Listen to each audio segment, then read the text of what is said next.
you know me, have seen my last video on the series, or have merely read the title and seen the thumbnail of this video, it isn't hard to pick up that I kind of love Fruits Basket. For a show I went into expecting typical rom-com antics and popcorn-munching fun, it very quickly melted its way into my soul, became one of my favorite anime of all time, and told what I believe to be one of the most masterful, heartwarming, and creative stories ever written. I gave my input on the first 2 seasons of this show, which please feel free to check out that video, link will be in the description, so it only felt natural for me to give my thoughts on the 3rd and final chapter of the story, as well as the show as a whole. Quick reminder, I have not read the manga, nor have I seen the 2001 anime, so there will be no comparisons here. Also, whenever I praise the writing for the show, please know that I am giving my compliments to both the original author Natsuki Takiya, as well as the writing team for the show. Also, these are just my opinions and rambling, so don't feel the need to take them too seriously. And finally, spoilers for Fruits Basket the Final. The first thing I would actually like to touch upon is the show's evolving tone, not just within this final season, but across all 3 seasons, from where we began to now. There are plenty of anime that gradually go from lighthearted to more serious tones over time. It's to be expected in action shows like My Hero Academia and Fullmetal Alchemist because, you know, there are actual physical, violent struggles, and characters could and do die at any moment. However, such an effect is a little more rare to get in shoujo, at least to the degree we get in Fruits Basket. You have romances like Your Lie in April and Orange that are straight-up dramas and tell you so right up front in episode 1. Sure, there are comedic moments from time to time, but such elements are clearly not what the audience is there for, nor are they ever really the strong suit of that type of show. I know that a lot of people point at Ouran High School Host Club as the prime example of tricking you with its tone and throwing in surprising dramatic moments. However, while there are many poignant and hard-hitting moments in that show, it is a comedy first and foremost. 98% of the time, even if you are left to sit on a dramatic moment for a couple seconds or even a minute, it is more often than not followed by a punchline. Very rarely is there a dramatic moment that lasts incredibly long without something silly being thrown in. Fruits Basket, on the other hand, is not a drama with bits of comedy, nor is it a comedy with bits of drama, but a drama that initially and deliberately disguises itself as a comedy, and a good one at that. Well, you know right away that it's not going to be Ouran levels of insanity, but for the first few episodes at least, the show puts on the act that it's going to be more slice of life with just some random supernatural animal fun. However, like I said earlier, as you begin to watch through, the tone gradually gets darker and heavier as the audience and characters delve deeper into the curse and their personal struggles that stem from it. Season 1 is kind of the long haul of the faux comedy act. If you look through most of the episodes in that season, most of them are slice of life with a more dramatic themed story appearing every 3 or 4 episodes. I know the first time I felt truly emotional in the show was episode 5, when Toru briefly moves in with her grandfather, but I didn't fully go, holy shit, that got dark, until Hatori's backstory 2 episodes later. Even then, it isn't until the last quarter of that season that we really begin to have one dramatic episode after another. Uwatani's backstory, Hanajima's backstory, Kyo's backstory, all of the tragic backstories. The latter, in particular, and the revelation of the cat's true form in episode 24 are what mark the turning point of the show for me. We get hints before of the Zodiac Curse's true nature and the suffering it gives the Somas, but this is the first time we, as the audience, get to see it fully and physically manifested for us to see. When I was showing my friend the series for the first time, at this moment, she turned to me and said, "Are we in a different genre?" And I think she was right on the money with that. From that episode onward, the series just feels different. And if you had your suspicions before, you definitely knew at that point that the story was not going to be what you originally thought. Season 2 takes a step further than Season 1, becoming more of a 60-40, 70-30 in terms of drama versus comedy. Even in the more lighthearted episodes, there is always at least one moment that drops in and brings the audience back into the true nature of the situation. What's more, the darker dramatic scenes and bits of information linger in your brain much more prevalent than they did before. In season 1, at least on one's first watch through, whenever a darker or more serious story element is introduced, it kind of retreats back into the watcher's mind and is only really recalled when the story reminds us of them. I know when I first watched the show, I thought that Kyo's true form was only subtly hinted at in episode 23, the episode right before it was revealed. Only when I rewatched it with my friend did I realize that Kagura flat out brings it up in episode 4. I cherish the good things about him along with his flaws, even if he were to change into his true form. And yet, somehow, even though that seems like a really intriguing bit of information, I, like many others I know, simply forgot about it. Information of that same magnitude does not get lost on us in season 2, however, even if it is just mentioned briefly to be brought up later. To put it simply, and for lack of a better term, the drama in season 2 just hits different, in the most deliberate way. And oh, how naive us anime-onlys were to think all the drama and emotional moments in season 2 were too much to take. If season 2 hits you with a baseball bat of emotion, then season 3 flat out stabs you in the chest at least 4 times an episode like Akito and her chaotic spree. It's just stress, romantic tension, depression, holy shit yes, holy shit no, meltdowns, anxiety. This season throws us straight back in at the beginning and rarely ever does it stop. There are a few times where it mercifully grants you the opportunity to breathe, but any true attempts at comedy are only done every couple episodes or so, and even then, it is not to the degree that we get in season 1, or even season 2. I can only recall 2 times that I chuckled in the midst of all the drama: Haruka harassing Yuki, and Trackstar Toru. Other than that, I was way too invested in what was going on to even care about wanting to laugh, and the show knew this. The writers are fully aware to not waste our goddamn time and show us the good stuff, even if it does emotionally torture us. There's also the fact that, it's the finale, and a lot of very serious conflicts need to get taken care of in just 13 episodes. The series only goes more lighthearted again and makes efforts at comedy in the last couple of episodes, after the story's main conflicts have been, for the most part, resolved. Putting aside its masterful use of tone, this last season was also just a whirlwind in terms of subverting my expectations. From episode 3 onward, I genuinely had no idea where it was going or what on earth was going to happen next. Before even starting the show, I knew 2 things about the endgame. 1, that Kyo and Toru did actually get together, and 2, that the curse broke somehow.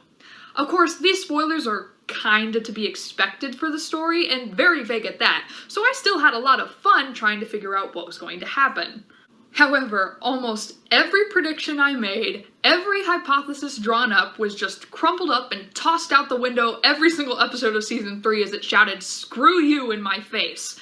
After Momiji and Hiro's curses broke, I spent literal hours theorizing with my friend about what order the other Zodiac's curses would break in and why, only for Akito to set them all free at once.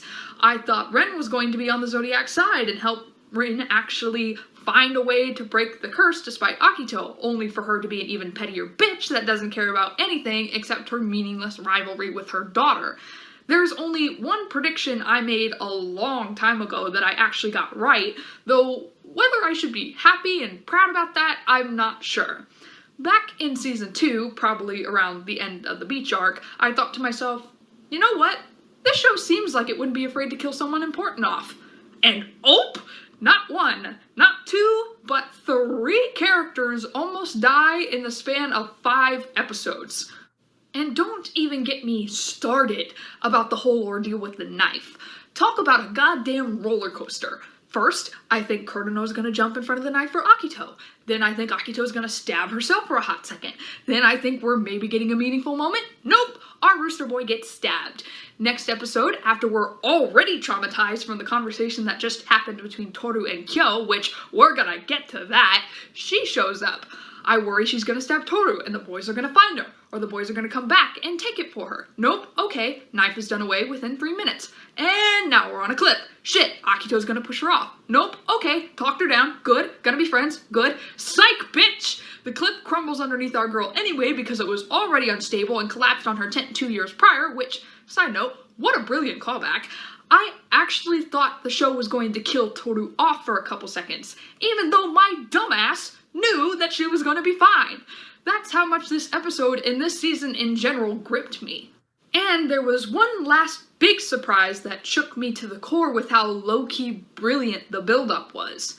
Remember in my last video when I talked about how the quote-unquote love triangle between Toru, Kyo, and Yuki was just made up by the audience and didn't actually exist because Toru and Yuki never had romantic feelings for each other in the first place?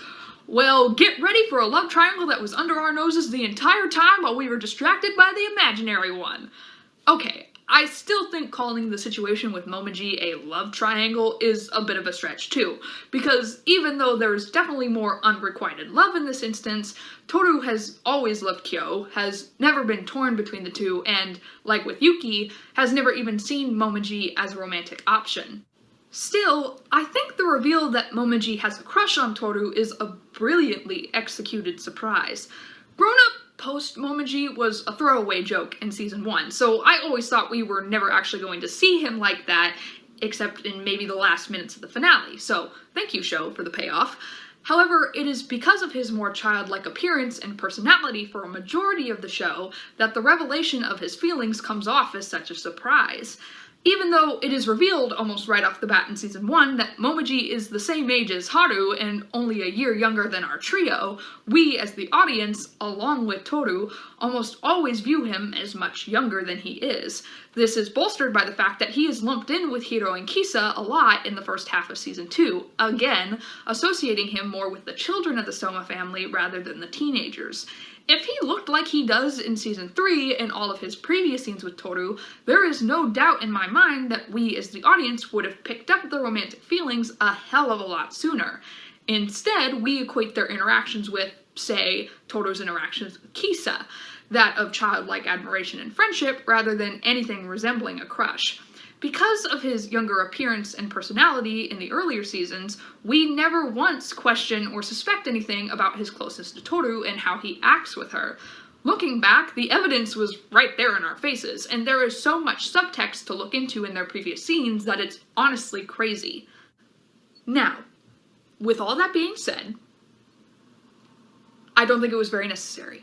The build-up is there, it makes sense for his character, and it doesn't really detract from the story, but it doesn't really add that much either, in my opinion. In all honesty, I think it's kind of pointless, not just for the story as a whole, but for his character arc. Momiji letting go of his crush is framed as the last straw that breaks his curse, showing that he's finally going to move forward from the struggles of his past so he can be happy for himself. But I think there was a perfectly fine motivator there with his family, particularly his mother and his little sister Momo. That would have actually been a great way to tie him in with Hiro, whose curse breaks around the same time, and whose motivator is his own baby sister Hinata. Additionally, he reveals his feelings to Kyo as a warning for him to get his shit together and act before it's too late. But I feel like this conversation could have easily been done and been just as impactful if he were acting as Toru's friend and Kyo's cousin. Even then, Yuki fills that particular role much better and, in terms of overall arcs, makes much more sense. In fact, an almost mirror copy of this conflict was executed much more effectively with Kagura in season 2, and actually added to her character arc, from letting go of Kyo to actually encouraging Toru to act on her feelings. The episode where she talks to Kyo quickly evolved her from the annoying, clingy girl who couldn't take a hint, to someone completely self-aware and hiding from her guilt under the guise of a crush. It was actually in that episode that I finally came around to liking her. With Momiji, though, it really doesn't add anything, at least for me. Outside of the episode where his feelings are revealed, it's only ever referenced again briefly and indirectly 2 times in the last few episodes. The only real purpose that I see this conversation having is that it causes Kyo to once again think about Toru being in love with him, which leads to him confronting her about it later. But, again, I feel like there could have been something else to serve that purpose. Like I said, Yuki, or hell, maybe even Hanajima and or Utani. Actually, him remembering the incident with Kyoko could have been motivator enough. I don't know, maybe it's just the shipper in me that makes me have a subconscious problem with this, like, get the hell out of my way of my OTP, but I don't think that's all it is. Once more, there's nothing particularly wrong with this development. It doesn't take away from the story or Momoji's character, but conversely, it just didn't do much for me. I'm going to talk about my OTP and the other romances later on in the video, so stay tuned for that. But for now, I kind of want to get into the more nitty-gritty meat of Season 3, the things that really get us thinking and talking. And to do that, I kind of have to call myself out. Remember in my first video when I said this? Did the little hint of backstory in the last episode draw me in? Yes. Am I interested to see how she turned out like this? Yes. But she's still gonna get microscopic to zippo sympathy from me when this is all said and done. God damn it, show. Now, I want to make something abundantly clear. Having an understanding of a character's motivations and/or feeling sympathy for them for the horrible things they've gone through does not in any way make their equally horrific actions all right, nor does it absolve them of any responsibility or consequences. This goes not just for fictional characters, but for real people as well. When I say I feel sympathy for Akito, I feel more sorry for her as a child than as an adult. Her biggest fear and motivator throughout her entire life is one that is very relatable to just about anyone: being left alone with no one to love or want you. We feel more sympathy for her as a child because, well, kids are kids, for lack of a better phrase.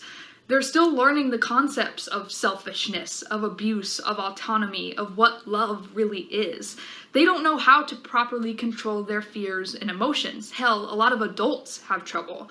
So with one parent who absolutely hates her, the other who died saying she was special and born to be loved, and everyone treating her like a god and never reprimanding her for her cruel actions, how on earth was she supposed to turn out any different?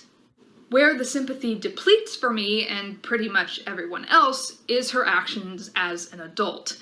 It's safe to say that Akito is very sheltered and, at best, a grown woman child for a majority of the series. Still, she is much more aware of her surroundings and the people around her than when she was a child, and it is at this point that her deeds become deplorable, regardless of understandable motivation.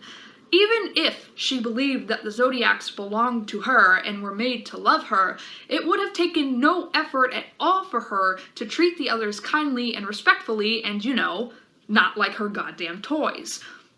Respect the camaraderie of the original story of the Zodiac, even though that tale isn't exactly what happened. But nope, she consciously decides to treat them all like trash, physically and emotionally abusing them, and she is not only indifferent to their suffering at her hands, but revels in it, feeling they all need to be taught a lesson for not giving her all their love and attention. She never takes responsibility for her actions and gaslights everyone in her family, claiming it was Hatori's own fault that she blinded him, denying ever pushing Rin off a balcony to Hatsuharu, and stabbing Kurano for staying with her all those years. Oh yeah, and 2 out of the 3 near deaths in Season 3 were all her fault. And yet after that, she had the audacity to genuinely wonder why all of the Zodiacs were breaking away from her. Akito's redemption arc, I'm assuming, is a point of contention in the fanbase. It actually reminds me a lot of Endeavor's redemption arc in My Hero Academia, both in their very similar elements and how they are disagreed upon in the fandom. To get it out of the way, semi-rushed as it felt at times, I don't really have a problem with Akito's turnaround, and here's why. Like I said earlier, the fact that she has understandable motivations does not remove the severity of her actions in the slightest. Even if she recognizes that what she did was wrong, and she feels incredibly guilty and sorry for it, that doesn't take away what happened. It doesn't erase who she once was, nor does it erase the pain she caused that is still prevalent in the present day.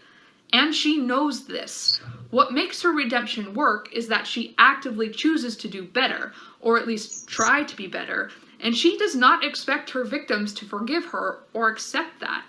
Akito makes the choice fully prepared for all of them to abandon her, even though that is her greatest fear. Fortunately for her, there are members of her family who are willing to move into the future with her and accept the person she has turned into. But for others, it comes much harder. In Reen's case, the idea of forgiving someone who left such trauma in her wake, someone who nearly killed her, seems completely impossible. And when she questions if it's wrong and horrible for her to think that way, Haru assures her and the audience that no, there's nothing wrong with that at all. Forgiveness can bring closure for some, but not for others. We move through trauma in different ways, and there's nothing wrong with that.